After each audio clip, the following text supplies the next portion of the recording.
So the setup is the following. We have a Paragon RockShox solo air front suspension. Then we have DT Swiss rim for the wheel, which was freshly built. Sawn 28 front wheel dynamo hub. I think 160 millimeter. Is it 60 or 80? It's 160 millimeter rotor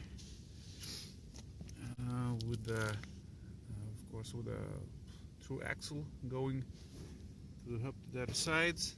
Though this nut is tightened as much as it will suffer, so without stripping this or damaging something, cannot tighten the nut anymore. So that cannot be tightened. The axle cannot be tightened more.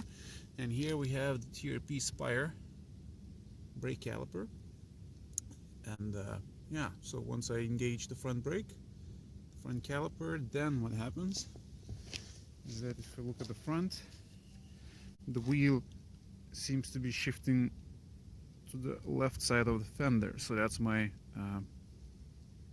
point, how I notice that something might be wrong or fishy. So yeah, just wondering if deflection of a centimeter or so when applying the front brake, disc brake on a bicycle, is something to be expected, or is this an indication that something might be wrong either with the wheel, with the hub, with the fork itself?